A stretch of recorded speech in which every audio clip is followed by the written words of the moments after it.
Happy New Year, my bookish friends! Oh my gosh, I am so excited to be back filming a video for you guys. It has been a while. I am so sorry that I have not been around, but I am so grateful for those who've stuck around. Or if you're new here, welcome. I'm so happy to have you. My name is Alex, and I am so excited to talk to you today about my favorite books that I read in the year 2023, and I narrowed it down to 5 books, which was kind of difficult to do, but also kind of not that difficult. Looking back on the beginning of the year, I started off the year kind of with the goal to read fewer books this year, but higher quality, like books that I was more excited to read versus just kind of whatever was available or whatever felt like popular at the time, and I don't feel like I accomplished that goal very well.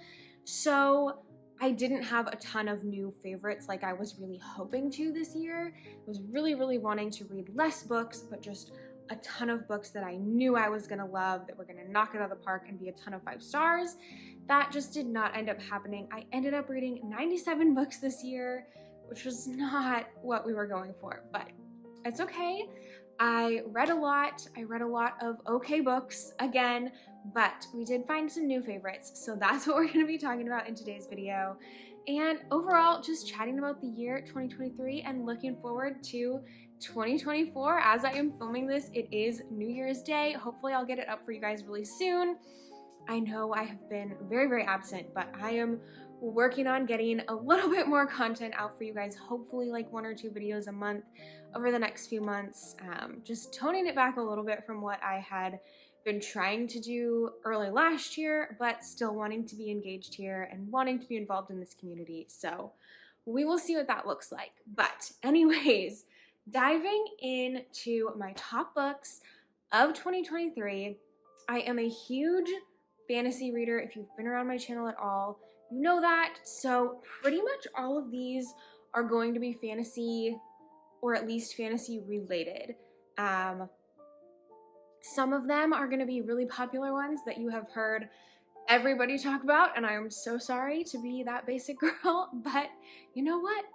I like books that other people like, and I like books that are popular. That's great. So whatever floats your boat, whatever is your cup of tea is awesome. So these are just going to be books that really did it for me, that really were super fun for me to read, that I had a blast with, and also thought were really fun, good stories.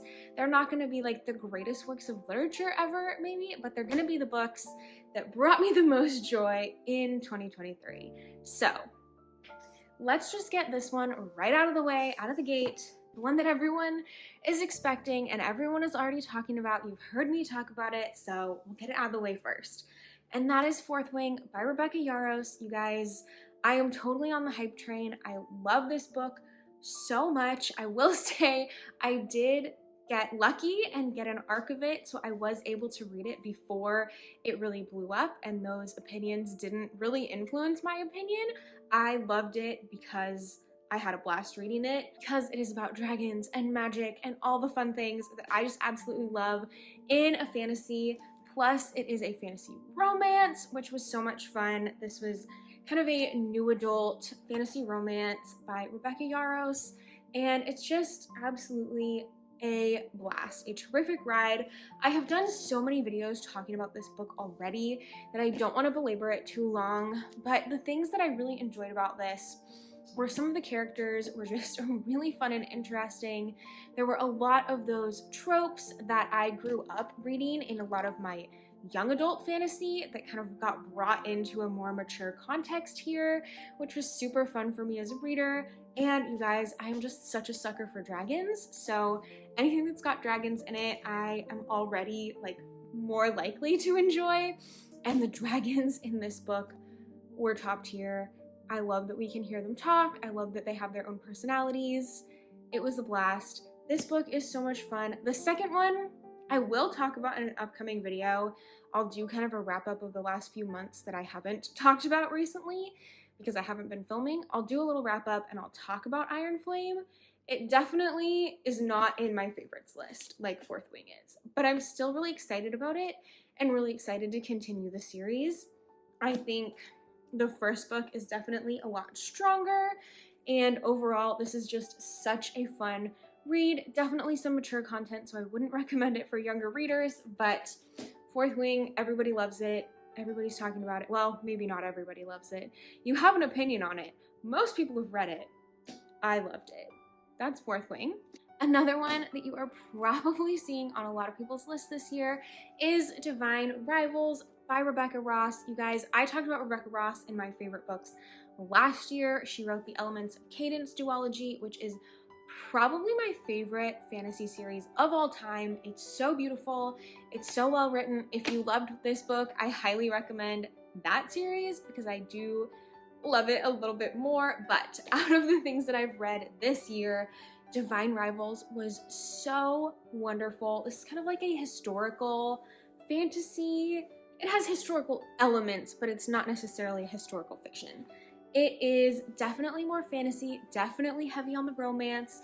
I am obsessed with the way that Rebecca Ross writes romance. It is one of my favorite things about her and why I love her writing so much, as well as just her prose is so beautiful and lyrical. I could get so lost in her stories. The way that she writes is just poetic. She's very poetic, and her writing, her word choice is just lovely. Everything about it just like wraps you up into the world. And this one definitely started slow for me. It wasn't one that I was really into right out of the gate. It was a slower start, but as you get deeper into it, you just fall so in love with the characters and get so invested in what is going on. I have not yet read Ruthless Vows, which just came out, the sequel, but I am really excited to, and I highly recommend pretty much anything by Rebecca Ross because she is just fantastic.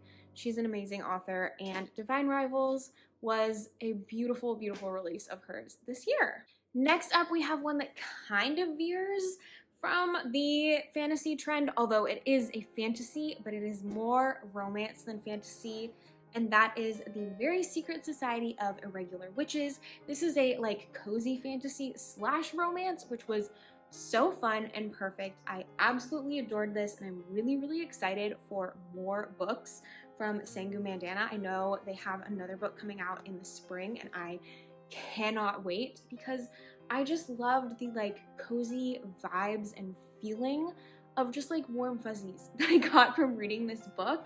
It is such a sweet story about a witch who has to hide that she's a witch, and in this world, if witches kind of congregate together, bad things happen, so she's really isolated and on her own. And then she learns about this home for these 3 young witches who live there all together, and they're looking for somebody to come and teach them magic. And this is kind of forbidden amongst the witches in the world, but she's really intrigued and ends up going there, and there's just such sweet relationships with the young girls, with the other people who live in the home, and I just ate it up. It was such an easy, quick read. Like I said, it's cozy fantasy, low stakes, but so charming and darling. Cannot wait for more books from this author. If you've seen any of my other videos this year, you may know that I have been on quite the Cassandra Clare binge this year. I think I have read pretty much every main Shadowhunters book that she has written this year, or that she's written at all. I've read them this year, whether that was rereads or new to me reads, and that started off pretty early in the year with a reread of the Clockwork series in order to be able to dive into the Last Hours series, which I ate up, I loved, but my favorite of the 3, I think, would be Chain of Iron. I could have been the first one. Chain of Gold is so good too, but I think I'm gonna go with Chain of Iron on my favorites list.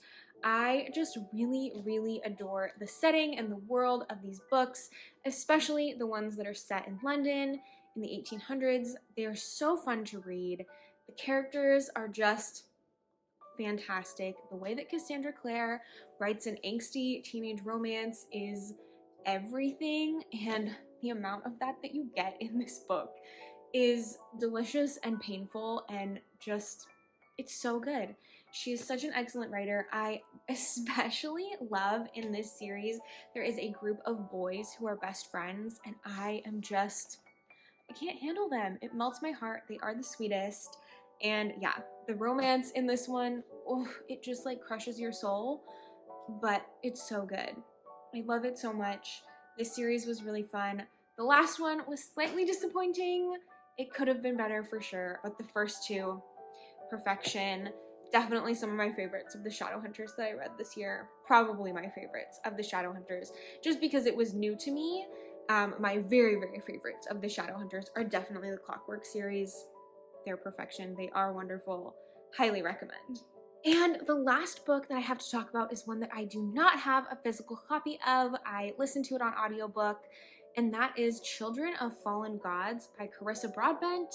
I was introduced to Carissa Broadbent this year and read a bunch of her books, I think 5 of her books this year, and my very, very favorite of those was the Children of Fallen Gods, which is the second book in the War of Lost Hearts trilogy, which starts with Daughter of No Worlds, if you've heard of that one. Oh my gosh, the second book was so good. I wish there was so much more of it. I loved the like dual perspective, dual timeline kind of thing that was going on with it. I won't get too deep into it because there's kind of a big reveal tied to it, but oh my gosh, it was incredible. I had so much fun reading that second book in the series, the first one too, and even the third one, but the first and second were definitely my favorites. Second one, highlight, standout. It was so fantastic. I also read The Serpent and the Wings of Night duology, but I do think that I prefer the War of Lost Hearts. Just personally, I really enjoyed the world elements of that a little bit more. It's focused on fae and magic users, and we have kind of like a little Grumpy Sunshine romance that we get, and there are just so many elements to it that make it so much fun. I really had a blast with it, and I definitely recommend that trilogy, especially if you have read Serpent and the Wings of Night and enjoyed it. Definitely don't sleep on the War of Lost Hearts because that one is so good. It's so interesting, and yeah, I could just live in that second book. There's just so much that I would love to dissect from it, and I love more of what we have going on in that book. It is so fun. That one is also more of a new adult fantasy romance, so definitely on the older end of the spectrum, but so good, so enjoyable. You guys, I know this was kind of short. I know I picked only a few, but I really didn't want to belabor it and talk about books that I just wasn't as passionate about because I just didn't read a ton of things that I felt super strongly about this year. I'm hopeful that next year will be different, that I will get to talk about more things that I absolutely loved and adored. We will see how it goes. But those are my top 5 books of 2023, these plus Children of Fallen Gods. Thank you so much for hanging out with me today and this past year. I have just loved getting to know some of you, having this community grow. It has been so much fun, and I'm really excited for some more videos this year. Hopefully soon I will be getting out that wrap up of the last few months, talking about the things I've been reading that I have not had a chance to share yet. I'm also hoping to do some anticipated releases for 2024. I have kind of a different vibe that I'm going to start doing those in this year because doing them once a quarter was just becoming a lot, and those videos, a lot of work goes into them. So I think I'm going to switch up how I do those and really focus on trying to recommend books that I personally am like over the moon excited about versus things that sound somewhat interesting. I really want to dial in on my own reading tastes and reading styles this year and just really share with you guys books and recommendations that are 4 or 5 stars for me. Like, that is what I'm hoping to be talking about this year. Things that I absolutely love. I really want to stop having those wrap-ups where I just talk about okay reading months. I know what I like, and I need to have better discernment about what books I pick up. So those are some goals for going into the new year. We will see how I do with it. But yeah, that is kind of the hope, is just more quality over quantity for my reading and just really giving you guys recommendations that I can fully stand behind. Books like these that I just think are fantastic and think that any reader with similar taste to me should definitely be picking up and reading. So I hope you guys enjoyed this. I hope you guys had a wonderful end of the year and start to 2024. Let me know down below a couple of your top books from 2023. If I have not read them, I would love to put them on my 2024 reading list. If we have similar tastes, that would be so helpful. So definitely let me know what those are down below, and have a fantastic day, my friends. We will talk to you in the next video. Bye.